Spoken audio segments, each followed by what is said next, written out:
na i-share o na-antig si Kim kaya niya shinare yan. Pero ma-controversial yung last part, yung last sentence, you take your power back by being responsible for your life.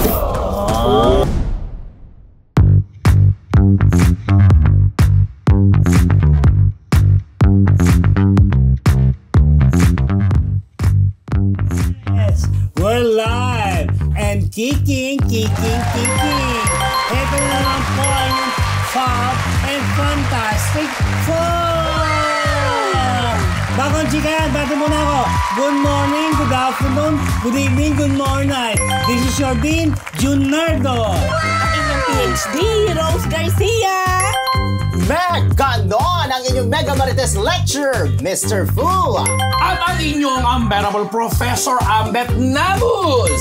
And welcome to Marites University! Ang taas! Diba? Dahil dyan, wala tayong mga prompter, pero may babasahin ba ako? Pero sige, ayan na. Nagpapasalamat po kami sa ating mga kamarites sa patuloy na tumatangkilik sa ating channel. Kung kayo po ay hindi pa po nakasubscribe, ano pa hinihintay? Subscribe Hit that subscribe button and notification bell para sa walang hintong chikahan. Ay, maliliit masyado. Hindi. Nakatingin kasi ako sa camera. Ito yung prompt. Ayan na. I-share nyo na tong live at i-share nyo na po ang dapat nyo i-share sa aming lahat. Go. Sharing is blessing. True. Simulan na natin mga kamarites ang chikahan. Unahan na po natin ang Win Girls ni Willie sa TV game show niya. 4 po yan. Queen Mercado, Ana Ramsey, Inday Fatima, tsaka meron pa isa. 3 lang pala. sorry. Pero meron pang surprise na na hindi nyo kalaing makakasama. Ito yung video nila. Ang labo ng video. Hindi yung si Queen Nice. So, TikTok Star, diba? Queen Mercado. Si Ana Ramsey. Singer yan. Trending diva na lumalabas sa Showtime. Magaling yan. Magaling kumanta. Okay. Tapos si Inday Fatima. Yan hindi ko knows. Contestera, beauty contestant yan na nakasama ni Arlene Budol. Nakasama yan sa Minimining Pilipinas. So ano yung dalawa pahuhulaan pa? Wala pa. July pa yung shoot, wala pang title daw.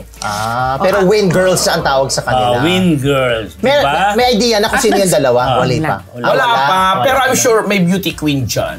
At nagsosorry ako dahil akala ko kanina yan. Kahapon pala. Thank you kay Jojo Gabinete. Ay, hello naman kay Jojo Gabinete. Hi, Jo! Jojo Gabinete, hinahanap ka ni Sneezy. Masapakan natin yan. Kung anong title, tsaka kung sino pa yung dalawang sorpresa, July. Wala pa kaming alam kung sa time slot, yung title and everything. Hindi natin alam kung before Itbulaga or after Itbulaga. Parang hapon yata yan ang alam ko. Yun din. Hindi ko matin Kahit hindi ako matin at least may idea ako na panghapon. Hindi kasi di ba yung unang balita, sabi iba back to back daw. Pero ang bago mong nasagap, nasa parang hapon. katapat yata ng Family Feud. Yung oras talaga nothing is confirmed, pero yun ang nadidinig-dinig ko. Which is yung Family Feud time slot kasi, yun din yung time slot na noon sa GMA. Parang gano'n. Family Feud 5:14. But anyway, hintayin na lang natin. Meron pa isang makakatapat ito na pala sila. Sino? Diba? Si Ding Dong yung kakatapat pa siya, diba? Na iba sa pang-program. Ibang channel din. Nag-exist ba yung channel na yan? Nag-exist yan, pero hindi pa nagkakapirmando. Pero Host din. Ano to? Game show din. Pero ano yun connect din sa network ng pero diba? Ay ko ba nasabihin? Alam ko, nasabihin ko na. Sige, sabihin mo. 30 minutes lang naman yata yung show na yun. Kaya hindi naman masyado. Sorry, sino yan? Naku, hindi pa pwede sabihin si Ginago. Kaya na raw niya Kaya mo na raw sabihin. Di pa. Ito, mga Marites. Mapipreempt. Lolet Solis, magpa-party para sa kanyang 77th birthday. 77 na si Manay? Correct. Ready na raw siya mangolekta ng datong, Mr. Fu. Correct. Alam niyo naman siya ready. Actually, wala naman siya pinipiling okasyon kapag ito nga pinag-uusapan. Pero naka-message ko siya at ready na nga siya sa linggo dahil yan ang kanyang birthday bash at 77 years old. Tapos yung invitation nakakatawa kasi sabi dapat daw mag-confirm para daw malaman daw kung saan ilalagay na upuan. Ang toroy! Kasi kung magkano daw ang ibibigay, doon ilalagay. Ay, ang toroy! Hindi, doon yung sa invitation, tawan-tawa ko. Kailangan namin malaman yung confirmation at kung how much ang ibibigay kasi doon namin kayo ilalagay sa pwesto. Sinagot ko yung habi ko, naku, baka naman sa hulihan ako. Dahil walang ibibigay. At seryoso yun. Wala, joke lang yun. Joke lang. Tayo pa ba? Hello? So, ang alam, tapos, ang sabi ni Nay Loli, syempre hindi ko pwede sabihin kung sino na nagbigay. Ba, meron, pa-andar na sa kanya. Sigurado yan. Na isang makapangyarihang tao, naka-get luck na siya ng budget. Tapos, hindi ko sigurado, pero parang nabanggit niya na, syempre, isa sa mga magko-contribute talaga si Senator Bong Revilla. Of course, di naman pwede mawala yun. At aabangan natin sa Sunday. So, babalitaan ko kayo kung magkano siya by Monday. Pero may kota siyang hinihingi or itinakda. Wala naman. Pero kasi kadalasan, bawa dati, natatandaan ko, nag-75th birthday siya. Dapat 76. Dapat 70. It's either 75 or 75. Kung kaya ng 7.5, why not? Pwede namang 750. Hindi niyo yung tatanggap. Okay, happy birthday, Manang! Happy birthday, Nay. Happy kayang birthday. True. Ito, wow, mali, doble tama ni Jose at Wally, babo na sa ere. Oo nga, nalungkot ako sa balita rin yan. Ang bilis. Third season na yun. Pangatlo na yata yun eh. Okay. Pero nakakatuwa kasi yung programa na yan na iba yung naging timpla. Yes, gano'n. Bakit daw? Tapos na yung kontrata. Tapos na yata. Tapos ang kontrata, hindi na rin yung may bagong papasok. Nililigawan pa sila actually. Kaya lang nga, hindi muna. Saka na muna. Di ba may chika rin? Na kaya wala na. Ano yun? Hindi nagre-rate? Hindi. Ano? Ano yan? Sabihin mo na. Dahil parang sa mga kabadgetan. Parang meron yatang hindi masyadong nagkasundo. Hindi Budget saan? Deliver. Yun na lang yun. Siya may alam yun, wala ko alam doon. Ako din. Nagbastahan ko lang yan. Okay. Hindi ako kanya lang yun, di ba? Graduate ako ng Wow Mali. Matagal ako nag-Wow Mali. Kasama si Sir Joey. Masaya yung Wow Mali. Oo naman. Masaya. Classic yung show na yan. Kaso kasi ngayon, nung time namin, yung nagwa-Wow Mali kami, wala pa masyado nagpa-prank online. Kasi ngayon, content na yun ng maraming content creators yung pagpa-prank. Pero nung time kasi namin, bongga talaga. Wow Mali lang talaga yung gumagawa. Buti wala malakas itong dalawang kasi. Magaling. Napapanood ko. In fairness naman silang dalawa. Yeah, maganda ang tandem nila. But anyway, Ever since. good luck. Makalay natin sa ibang channel sa lalumipat. Ay, may ganon. Pag may budget na. Ay, itanong natin kay Rose. Okay. Alamin natin Ito yan. na. Ogel Casid, focus na sa pag-produce through his A-team. Ian Veneracion, wala na sa poder niya. Page D. Yan, nakita kasi kami kahapon ni Ogie Alcacid sa itong mga report ko, puro galing to sa birthday party ni June Lali. Yes. Happy birthday, June. Happy birthday, June Lali. Si Ogie, galing siya dun sa It's Showtime at saka sa Thanksgiving Mass daw ni Bong Navarro. Kasi nagpa-Thanksgiving dahil di ba nga pumabor ang korte. Tapos, excited si Ogie dun sa kanyang series of concert na hindi siya kundi siya yung magpo-produce. Yes. Through his A-Team production. So, ipoproduce niya nga ay yung kay Martin Rivera na And Pops Fernandez. iba yata yun. It's a solo ni Martin, solo show. And also, poproduce din niya ang reunion ng Street Boys. Ayun. Si Alam mo, Ogie excited- Alcacid na magpuproduce. Oo, si Ogie. Yung kanyang 18. So, it will run yung mga concert niya from 2024 to 2025. Itong batch na to. Marami, iba-ibang artist. Siyempre, kasama rin si Regine Velasquez sa ipoproduce niya. Tapos, sinanong ko nga, di ba, before kasi, kung aware kayo, yung mga concert ni Ian Veneracion, marami doon produced by Ogie Alcacid. yeah. At minsan magkasama pa sila sa concert. Yes. Silang dalawa nagkasama nung last. Yes. Kasi si Ian, naging under ng management ni Ogie. Minanage siya ni Ogie. For a time. Pero wala na pala si Ian kay Pag pinilitan na natin dito nung nakaraan nung na-scandal itong si Ian tungkol dun sa babayang nagmamanage ngayon sa kanya. Oo, wait. Dati nakaka-dinner pa namin yun sa bahay ni Paolo Bustamante. Kasi si Paolo Bustamante ay sa team din ni Ogie. At pareho ko silang kaklase. Ayun na. Sa UP. True. Tinanong ko si Ogie kung nagka-problema ba siya kay Ian sa Actually, hindi ko alam, TF, yung mga ganon. Just knowing Ogie. Siyempre, di naman mag-i-emote. Magkasalita ba yan? Correct. Pero wala din naman siyang sinabi o ni-react para itanggi. So, Yun na. bahala na kayo. Bahala na kayo. Pero ang alam ko, Rose, kasi kanina, nagkita kami ni Martin. Diba? Yun ang concert nila ni Pops sa Amerika, produce ni Ogie. Tapos meron siyang upcoming concert ngayong September. Yeah, yun yung produce din ni Ogie. Diba? Kaya sabi niya, supported. At sabi ko, halika mag-guest ka sa amin. Pumayag naman siya mag-coordinate. Pero by September pa yung pura sa September show. Diba? At kasama niyang napakagandang girlfriend niya. Ganda. Girlfriend sabi niya, Martin. Sabi ko ni Pops. Ni Martin. 16 years na sila on and off daw. Pero kamukha ni Marian De La Riva. Gandang girl. Anyway, De La Riva? Oo, ganun ang peg. Parang Bombayin, ganyan. Parang ganun. Nasa picture, eto, ayun, dali, mamaya na. Naku, ibang picture yung pinapakita video. Ay, grabe naman. So, yun lang, masaya kasi Alam yung mo, kagaya na sinabi ni Rose, hindi talaga magsasalita about ano. Kasi nung nabalitaan ko rin, tinanong ko sa previous manager ni Ian, mukhang may something. Siyempre naman, di ba yung magkakalamat kung walang issue? Pero at least, di ba, sila, kahit wala na sila, magkasama pa rin minsan sa mga concert. Ako pinagpo-produce pa. Wala na, hindi na rin. Parang natapos na nung mga na yun. Nung nawala na sila. Dati pa yun, dati tinapos na lahat. Yes. So nung nawala na si Ian, wala na ring Ogie sa mga concert. Wala. Last na nila yung silang together, yung parang kilabot something. Si Paolo Bustamante lagi nanonood sa atin. Dapat pala tinatanong natin siya. Para meron tayong first hand. Yes, Paolo. Sa amin mo i-marites. Gora! Okay, next. Ito, Marian Rivera. 200 million views na ang kanyang price tag challenge sa TikTok. Patingin nga. Ito kasi yung original TikTok entry. Tama ba? Parang yan ang original niya. Parang yung simula. Unang-una niyang TikTok dance. Kaswal na kaswal ha. Pero tingnan mo, 200.1. And I'm sure dumamay pa yan. Yan ba yun? Price tag?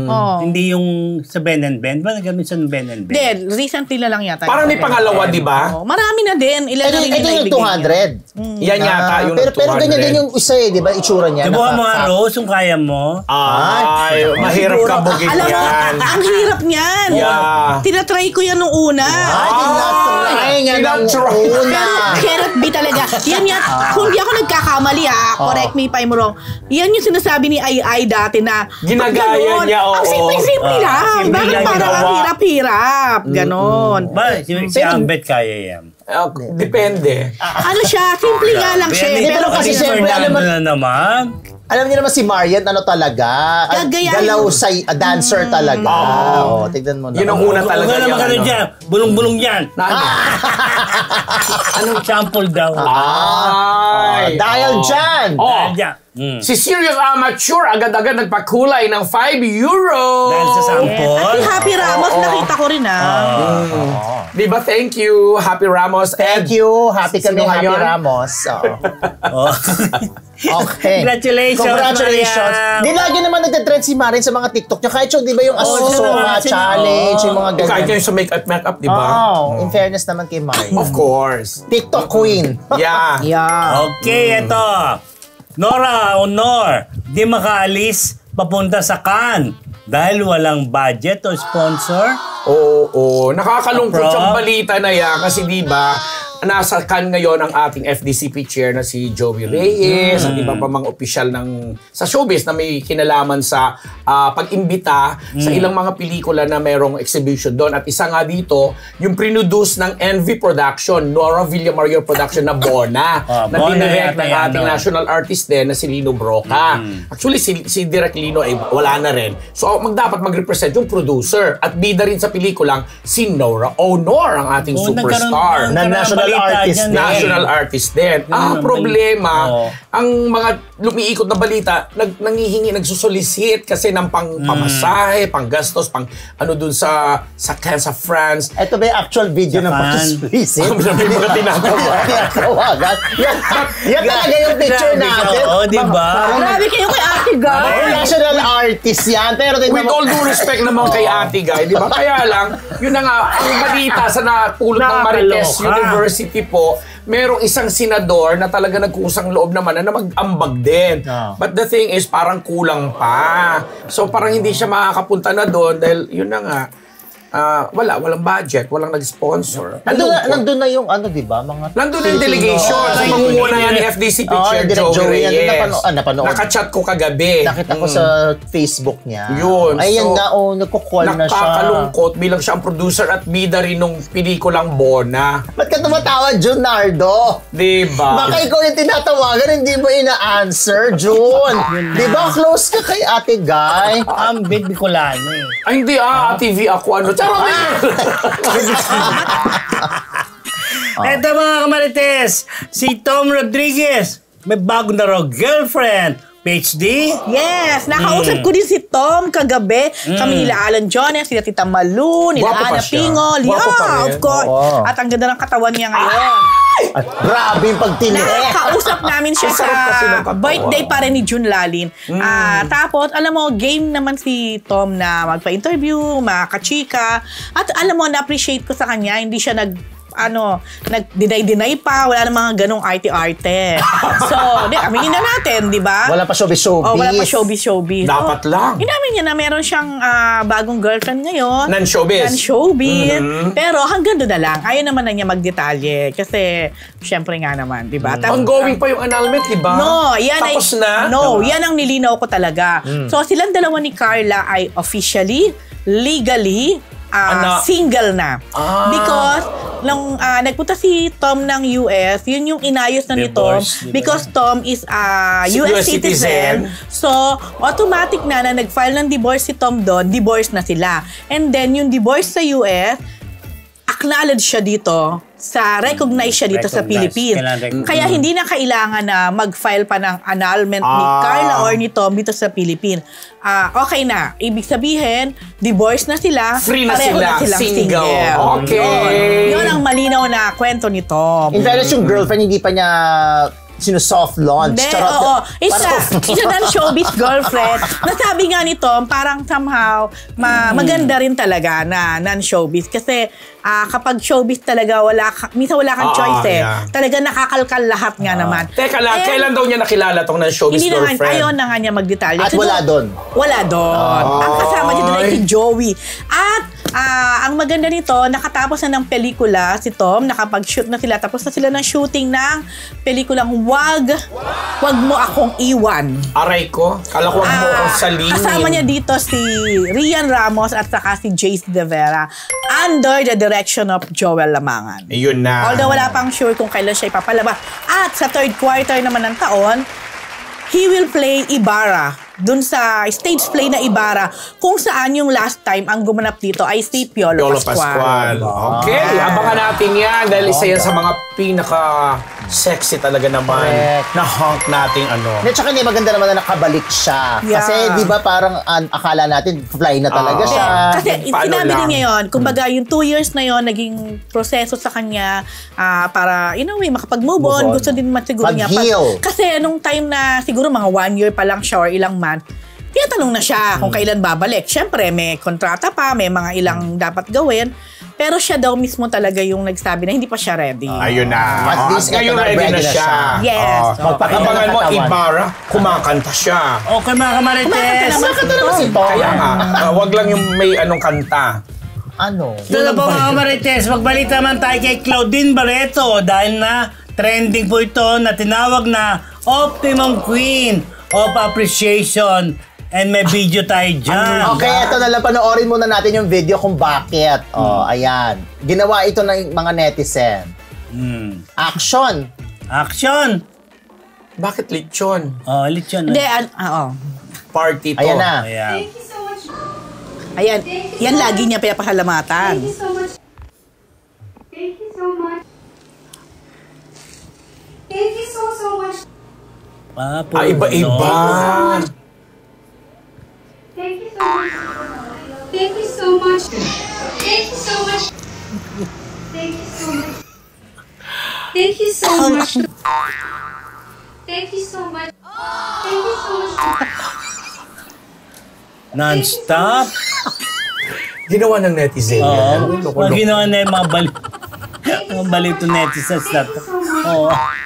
Thank you so much. Ang hadami, ha? Optimum Queen of Appreciation. Grabe. Thank you so much. Thank you so much. Thank you so much. Grabe kayo kay Claudine. Bata-bata yan. Dahil dyan, lumabas yan nung araw ng sweldo, May 15. Tapos sabi, kayo ba'y nakapagpasalamat na at may sweldo na kayo? Tapos nilabas yan. So, nakakatawa kayo. Hindi ko alam kung sino nag-edit, pero lahat ng version niya, ang galing.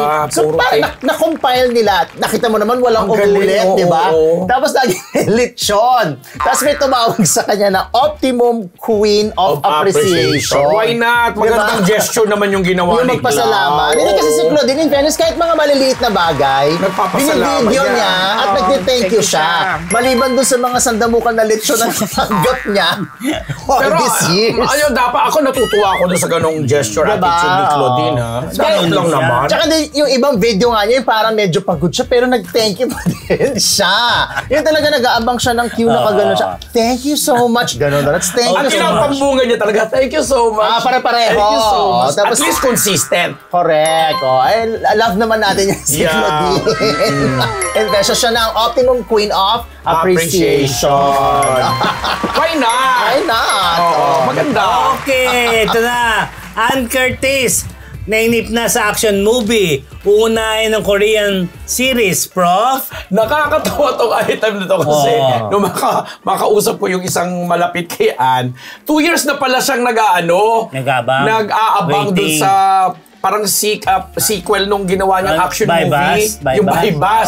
Under direct Eric Mati na may patambling-tambling, bla bla bla. At saka parang may kasunduan na hindi muna siya uli magpapabuntis.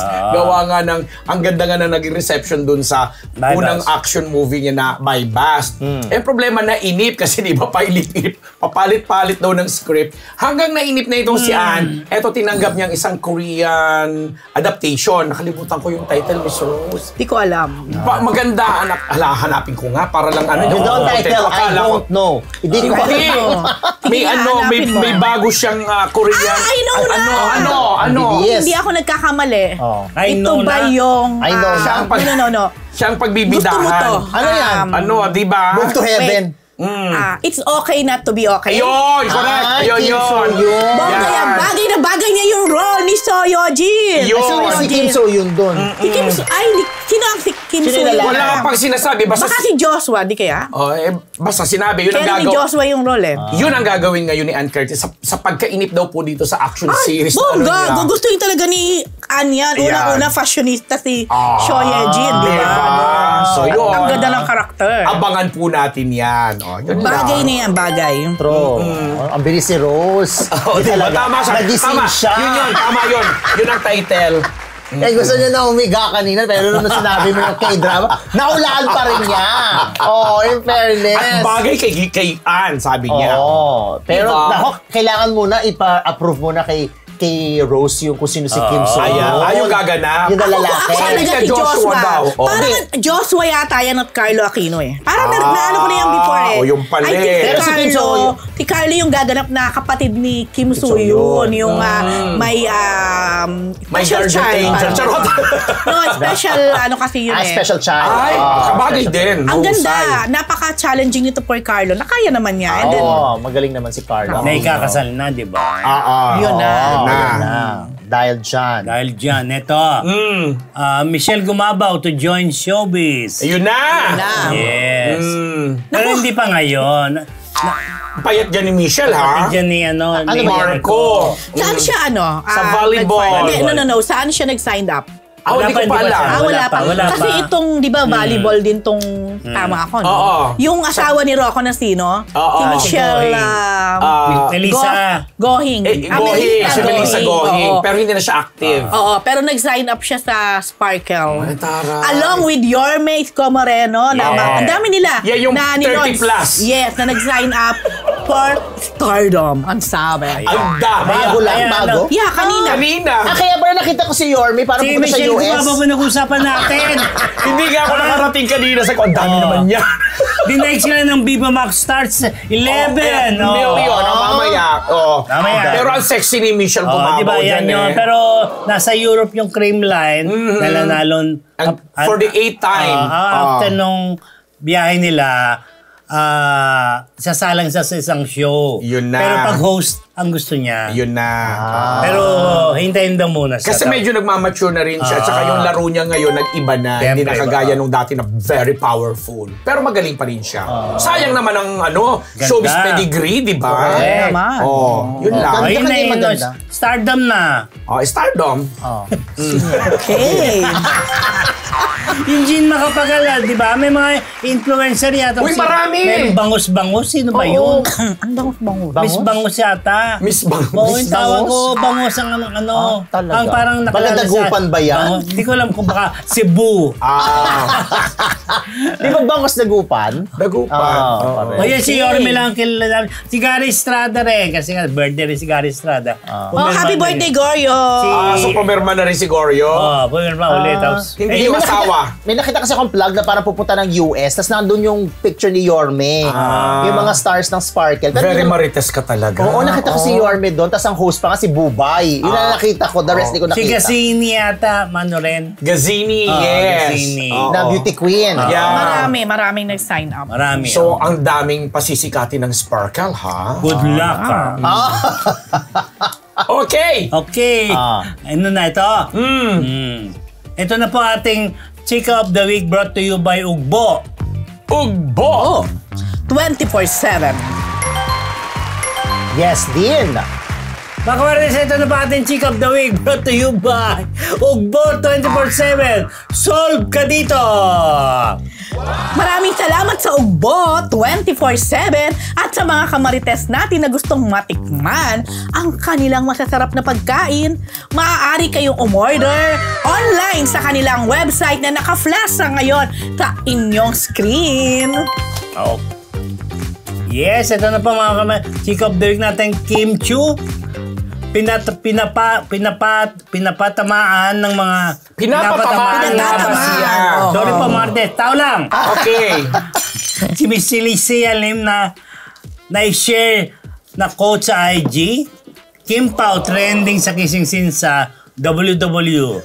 What's wrong? What's wrong with sex with Ito, meron po turkey? tayong panoorin po muna natin to. Ito yung unang shinare ni Chinita Princess o ni Kim Chu. Ang sabi niya, real growth is when you start checking and correcting yourself instead of blaming others. Totoo. You take your power back by being responsible for your life. Very well said. Diba? Oo. So, shinare niya yan. Siyempre, alam nyo naman ng mga netizen, may ma-share ka lang, i-relate nila kaagad kung saan man yung... Hahanapan nila kung saan ang gagaling. True. Correct. So, ang sinasabi nila, patama ba ito kay Zian Lim pagkatapos mag-guest ni Zian Lim sa Family Feud? Pero parang relate ba yung sinabi ni Zian Lim doon sa Family Feud? Parang Wala hindi naman. Kasi hindi naman nagbe-blame or Oo, what. dahil sabi nga niya, Happy pa siya. Gusto niya maging happy yung find your happiness, di ba? Yun ang sabi ni Zian. But of course, baka daw may undertone o baka daw may, isa to sa naging problema. Kaya na-share o na-antig si Kim, kaya niya shinare yan. Pero ma-controversial yung last part, yung last sentence, you take your power back by being responsible for your life. Ibig sabihin Paliwanag nyo nga para alam ng mga Hindi, Marites. feeling ko dyan sa sinasabi niya na gain niya na uli yung trust niya, yung confidence niya, kaya Kim. parang may power si Kim ngayon para maging responsable siya sa kanyang buhay. Ay, pero pagkatapos niyang i-share yan at ungkatin ng netizens ang kanyang past relationship kay Zian, biglang mentor frame itong episode 28, 29. Ayan na. Tingnan mo. Ay, grabe. Diba sabi ko masarap? Mayroon ganyan ba sa original? Ganyan katagal? Siyempre, for cinematic Alam mo, hindi ko na masyado matandaan, pero merong kissing scene definitely. Para kumakain ng cool. Oo. Para kumakain ng cool, Sino ang kumakain? Si Paolo. Hindi, knowing naman PSG, di ba? And knowing Park Min-young din, game din niya sa mga lips but anyway, scene. Pero ang feeling ko, peg nila dyan, wala lang sila yan. Tingnan, umama. Parang true to life, di ba? Oo. Parang yan yata yung eksena na nasa bahay sila ni Secretary Paolo. Kim. Nag-rehearse naman siguro. Ay! Nakita mo yun? Ano to? Nare-rewind nyo ba? Pinapakita lang para naman yung pag-display natin. Eto, baka naman, binabago ba nila ng konti minsan? Oo, hindi minsan, madalas. Talaga? Ayan, tingnan mo. Meron kasing eksena sa original na nagtago si Kim. Si PSG sa cabinet ni Secretary Kim. Tapos, kasi may dumating na kamag-anak or something, tapos nung umalis na, binuksan niya yung cabinet. Hindi ko na matandaan kung nag-kissing scene si PSG tsaka si Secretary Kim. Pero ayan, apparent, kasi parang cabinet yung eksena nag-kissing scene daw, sabi ni Sean. Nag-kissing scene. Nanonood si Nicola. Sa original, ha? Si Nico lang nagsabi. yes. But anyway, ang So, maganda ito yun. dyan, ang maganda sa eksena niyan, talagang na pinakita nila na hindi pilit. Kasi kitang-kita mo yung magandang chemistry. Naman, lang pa lang naman, nakita ko na yung chemistry nila. Ayan naman. Humanga nga, di ba? In fairness, magaling palang humalik si Kim Chu. Praktisado. Grabe ka Hindi, ibig mo sabihin. Parang basketball? Sige na nga. Hindi, wala alam na mo akong naman. sinabi. Kasi syempre mga artista, para maging believable, aralin nila kung paano tamang paghalik. Sino ba yung naalala ko dati pag nagkikisinuturan yung sarili muna niya ginagano? Lea Salonga. Di ba ginagano kasi Sa sabi niya. Saigon. Di ba pinapractice niya dun sa sarili niyang para may instruction or may direction na kailangan ang pagnganga, wag ilalabas ang dila or chucho, may mga ganon. Ano mo umalik? Iba ako. Bakit ako nandito? But anyway, Nasa CCTV. congratulations dyan sa dalawang yan. Di ba? Ayan na. Kaya naman talaga yung mga fans ng Kim Pao, pag nakikita nila yung ganyan, hindi sila makapag-move on. Gusto nila after ng dalawang yan, after nung, yung Lin Lang, tsaka nitong What's Wrong with Secretary Kim, gusto nila meron pang isa pa. Ito yan. Kasi dito sa sinasabi dito, What's Wrong with Secretary Kim, episodes 28 and 29. Tama? Oo. At saka tagal nilang hinintay yan. Yung episode na yan ng kissing scene talaga. Hindi kissing scene. Sana meron pang susunod. Posible naman. Episode, episode 38. Di ba very smooth, di ba? Okay. Smooth ba? Yan po mga kamarites sa ating Chika of the Week, brought to you by Ugbo 24/7! Ito yung hindi nonchalant. Zhonga. Ninyo Mulak, nagbenta na rin ng trophy kay Boss Toyo. Ayan, panoorin natin yung video dyan muna. Ayan. Ayan na. Playing. May audio ba Wali? May audio yan, Gracie. Wala daw. Wala. So, ang kanya, nakikita natin ay FAMAS na. May FAMAS ka, di ba? FAMAS, okay. Oo. FAMAS Best Child Actor Award niya yan. Meron naman siyang more than 2 yata or 3. Marami siyang nakuha nung bata pa siya. Naging child wonder, And ang reason ni Onin, kaya lang niya binenta yan, isa sa mga FAMAS Best Child Actor trophies niya. Kasi sabi niya, gusto niya makiisa doon sa pinaplano ni Boss Toyo na magtatayo ng museum doon sa mga artista na naging bahagi ng showbiz na nagkaroon ng mga trophies mula sa iba't ibang award-giving bodies. Tsaka parang memorabilia ng mga artista. Yes, sabi not for anything na kasi di ba kadalasan ang nagiging impression natin pag nagbebenta kay Boss Toyo is nangangailangan ng dots, di ba? So sabi, mukha namang hindi dahil mayaman naman yan si Bulak talaga. Plus, sa pagiging active niya ngayon bilang aktor sa Batang Quiapo, feeling ko naman nasusweldoan siya ng bongga. So yun nga lang ang sinabi niyang reason. Gusto lang niya mapasali doon sa mga nagbibigay din o nagbebenta din. Pero ang mahal na pagkabili dyan. Oo, in fairness sa 500,000. Kalahating milyon, ha? Hindi, tsaka hindi. Si Boss Toyo nga, parang yung mga memorabilia din. Kasi parang alam ko, natatandaan ko yung kabaong na hinigan ni Dingdong Dantes doon sa Rewind. Alam ko, binili rin niya. Talaga? Saan kayo kumukuha ng emotions si Boss Toyo? Hindi, marami doon kasi talagang followers yan. So, doon niya nakukuha. Siguro, tsaka kami negosyo siguro. Oo. Parang gusto ko na rin benta yung FAMAS Award.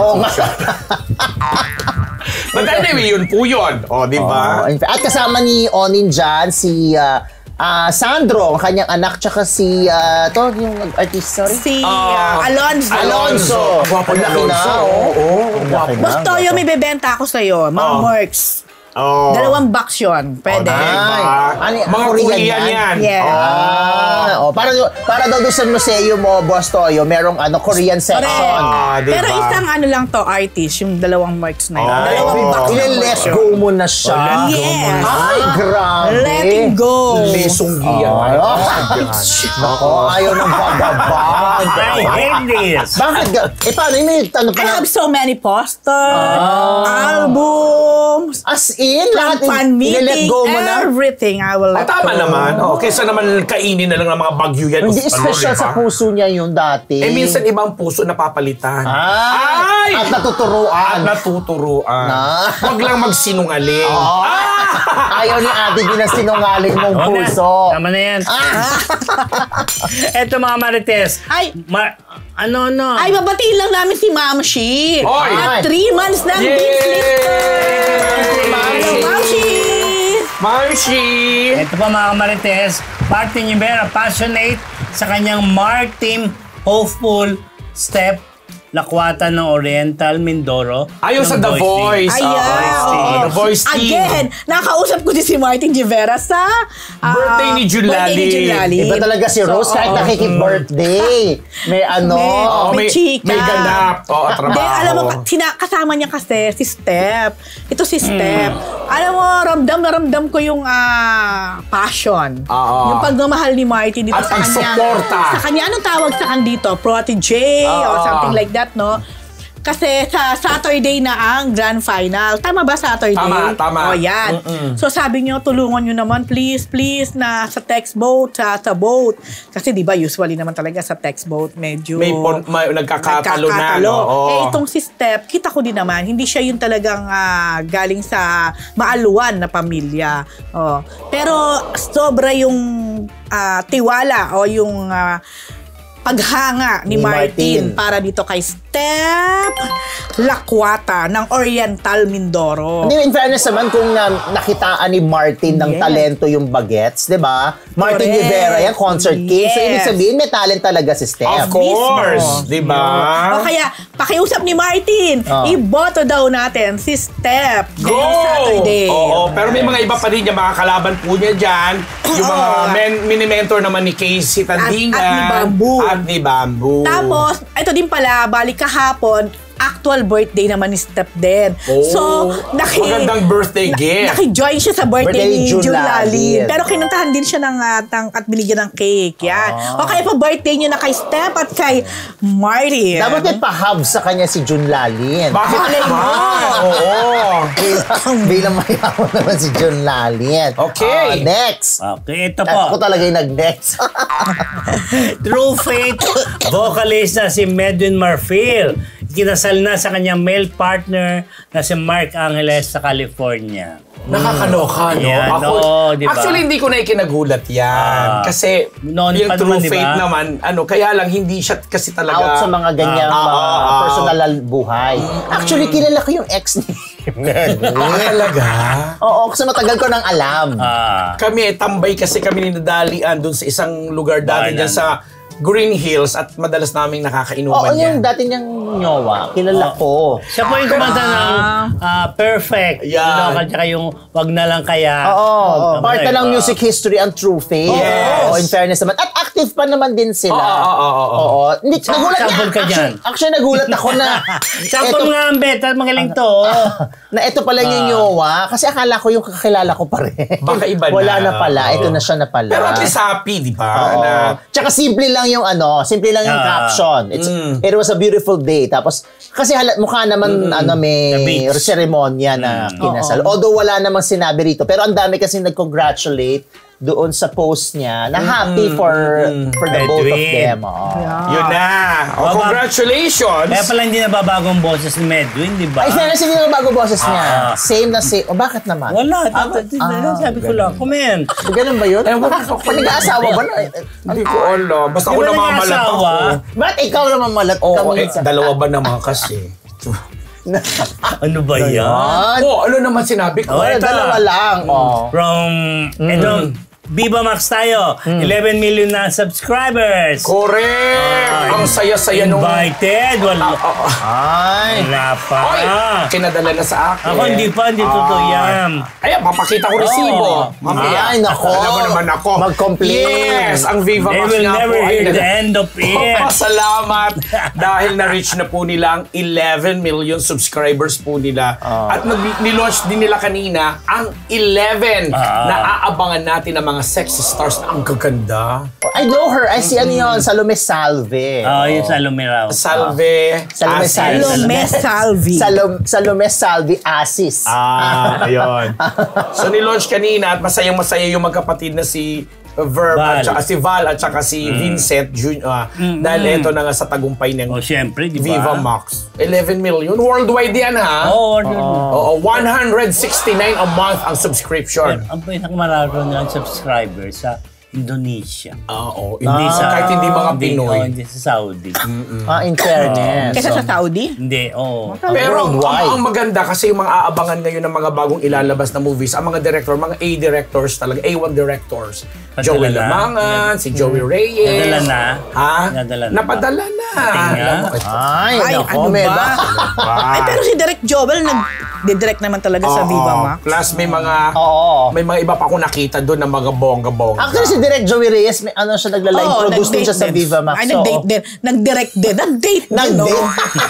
Kasi bakit? Okay mga kamarites, po isang linggong chika mula sa Marites University!